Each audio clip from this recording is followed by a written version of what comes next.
Imagine if Netflix, YouTube, and Hulu never existed.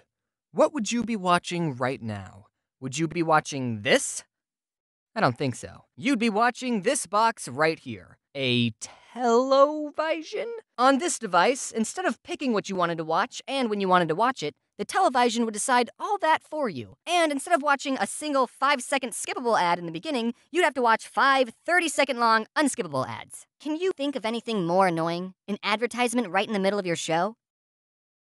I don't know if my parents were being cheap or trying to discourage an unhealthy habit of watching too much TV, but growing up, my parents didn't have cable television at all in the house. Now, in this modern day and age of online content, some of you are living perfectly content lives without cable. I know I am. But you have to understand, in the early 2000s, online video wasn't a thing. Yeah, YouTube was created in 2005, but what did that have? This guy at a zoo? That's lame. So being an early 2000s kid, you had to get your cartoons through the TV. And if your parents didn't pay $65 a month to get cable, then you didn't get the channels with SpongeBob, Jimmy Neutron, or Courage the Cowardly Dog. The only thing you got was this green brother and sister called PBS Kids. And whatever these things were. PBS Kids stands for Public Broadcasting Service.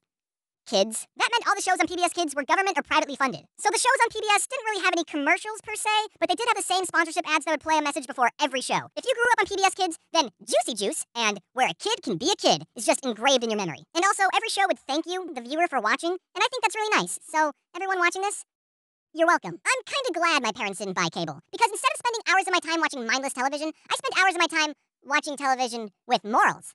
And math. Yep, a lot of shows on PBS were either educational or taught you how to be a good person. The shows I'm going to mention had pretty crazy concepts, but the conflicts in each episode were very down-to-earth and slice-of-lifey, almost like the shows were made for children. Like in Clifford the Big Red Dog. It's a show about this girl's dog who grew up to be the size of a freaking house for no reason, except for the fact that the girl loved the dog so much that he grew up to be a monster. So that means if your dog is normal-sized, you don't love it enough.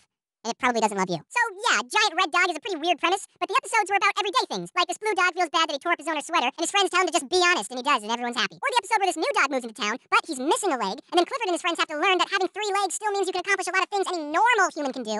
Dog, and I rate the show a 10 out of 10. Next is Dragon Tales, the show that made dragons kid-friendly. There's Org, he's the biggest, not so brave of heart. There's Cassie, she's so shy, but so very smart. There's Zack and Weezy and their tales of fun, cause you know 2 heads are better than 1. Dragon Tales, it's almost time for Dragon. The show is pretty similar to Clifford. The characters would spend an episode learning everyday things like how to do a cartwheel, or they would try to make it rain so they could show their friend what a rainbow looks like. And there's also this grandpa dragon who knew Spanish for some reason. Don't come too close, niños. And that wasn't the weirdest thing on the show, actually. There was also a dragon character in a wheelchair, which, just like Clifford, is a good character because it teaches kids that disabled people are still people who can accomplish a lot of things. But I think it's a weird combination of 2 things. A dragon, a mythical beast known for destroying cities, in a wheelchair? If you wanted to stop a dragon from destroying your city, then you just don't install wheelchair ramps anywhere. I should stop talking. I rate the show a 10 out of 10. Now let's talk about Arthur. Here's some fun trivia. Arthur is supposed to be an aardvark.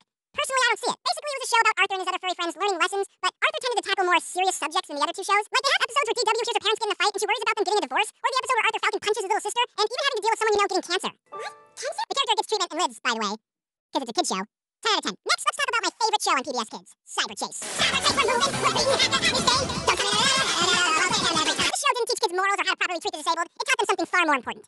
Math. Cyber Chase is set inside a virtual computer world, and this one character named Motherboard was supposed to be the queen/protector of this world, but she sucks at her job because the villain of the show, Christopher Lloyd, infects her with a virus. So now these 3 kids have to go on adventures using math principles to thwart the bad guy's plans to save Mommyboard. Motherboard. Mommy.